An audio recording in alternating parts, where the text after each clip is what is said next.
On Today with Jacob. We are back in the booth. Turbo DC5 this time. Looks pretty cool. I always prefer these in white. I don't know why people buy them in blue. But well, yeah, white's cool. Yeah, Turbo DC5. There's Kai from Savage Performance. Nice to see his face. Always have a laugh in the booth with Kai, so that's cool. Getting his hands dirty, fixing a boost pipe that popped off. As we started to increase the boost, it just kept popping the pipe off. So unfortunately, Kai had the job of keep putting the pipe back on. So that's fine. Yeah, seemed cracking on. So yeah, Turbo DC5, Skunk to Ultra inlet, as you can see, Sidewinder. I believe it's a GTX 3076, but I'm not too sure if I'm honest with you. Obviously, it's a copy of something. Yeah, not usually a fan of the small turbos, especially on a K20A.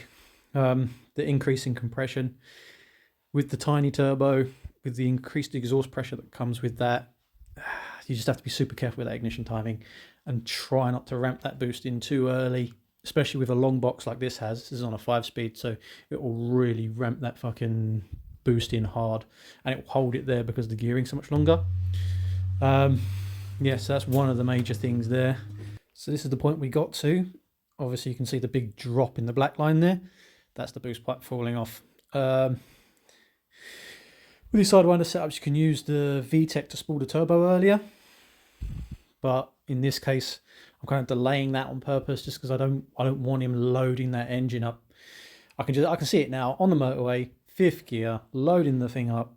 Is going to take forever to get through that 4,000 or 5,000 RPM spot. Shitload of boost, like he's asking for a Rodney, isn't he? So I'm just trying to avoid him doing that, really, and try and keep the thing going. Thankfully, the manifold had a tendency to creep. So when I say the manifold, I mean the exhaust manifold. If you ever get boost creep on a K series, 9 times out of 10, it's the manifold that's your problem. But yeah, in this case, it wasn't a problem. It was handy, if anything, because it meant that the boost in the mid-range was naturally lower and I didn't have to specifically tune for that. And then it kind of just bled itself up nice, to be fair. And that's where you've seen such the flat torque lines you see there are just due to that. So it's worked out well for us, to be honest. So I was quite thankful for that.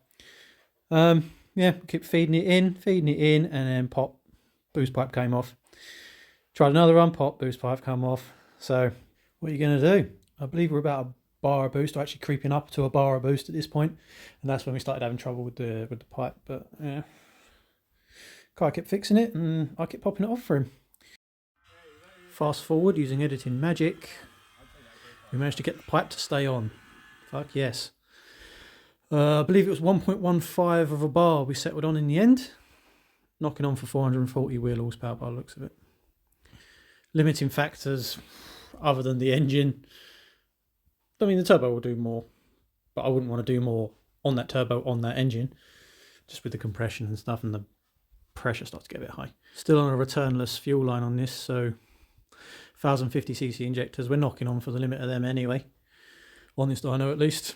So yeah, it's looking pretty good. Don't really want to run anymore. Rev limit's 86. I think the VTEC was at 4 or so at the end. It probably would have took it at 3.5, and it'll kind of stand the torque up a bit, but I'm trying to avoid that if possible. Transiently, I can't do anything. If he decides to stamp the throttle at 6, it's going to come in hard at 6, isn't it? There's not much I can do with that, but the rest of it I can try and keep it alive for. Interestingly, because we took so long to fix the boost pipe the last time we fixed it, obviously it was a proper fix, so it took a little bit longer.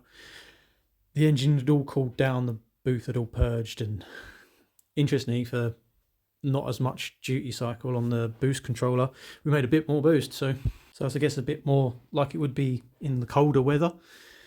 Engine's cooler as well, so it's going to make a bit more power, and it did make a little bit more power, so that's pretty cool. Black and blue is high and low, blue low, black high. What were we? 360, just under 360 wheel horsepower low, which is pretty good. 440 wheel horsepower high. So it's a nice bit of a difference as you hit the switch there. Yeah, sweet. Thanks for watching again, and I guess I'll see you on the next one if you want to keep watching these.